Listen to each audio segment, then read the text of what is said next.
autre information, le Premier ministre Daniel Kablan-Duncan était sur le chantier du pont de Jacquesville. Le projet qui a connu un arrêt relancé. Le Premier ministre est allé constater l'avancée des travaux de ce pont qui va coûter un peu plus de 25 milliards de francs CFA. Hugues Hervé Blé.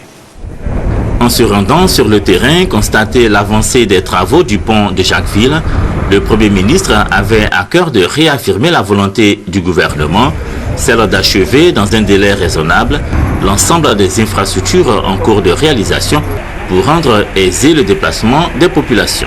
Les travaux du pont de Jacquesville sur la lagune Ébrié ont pris du retard, mais tout est mis en œuvre pour vite terminer l'ouvrage et soulager ainsi les populations soumises par moments à une longue attente avant d'emprunter le bac pour rallier l'autre rive. Les travaux avancent très bien.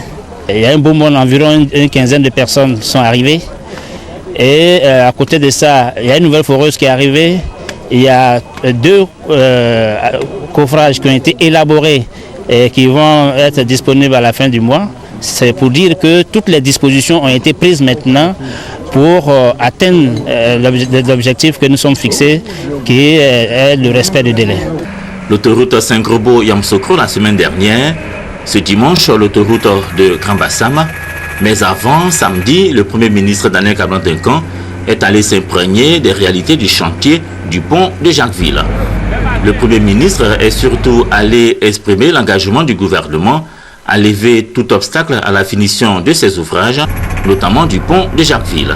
Le président Alassane Ouattara, j'ai eu d'ailleurs juste avant de venir ici, a demandé de comprendre toutes les dispositions pour pousser donc la machine. C'est un pont qui va coûter autour de 25 milliards donc, de francs CFA, dont 10 milliards de francs CFA financés donc, par la partie ivoirienne, mais les autres sont apportés donc, par les concours extérieurs, notamment donc, la BOAD, la BADEA, le PEP. Enfin, il y a une série donc, de banques qui permettent donc, le financement donc, de cette opération. Donc il faut qu'on discute avec eux pour faire en sorte que l'aspect ressources financières ne manque pas. Et maintenant, comme les éléments techniques y travaillent, logiquement, on doit avoir maintenant une cadence plus accélérée au niveau donc, de la fabrication donc, technique de cet élément-là.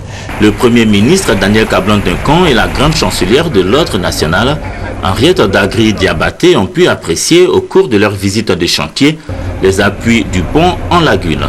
Il devrait être livré courant 2014, aura une longueur totale de 608 mètres, une largeur de 10,50 mètres et comprendra 17 appuis composés chacun de 3 pieux.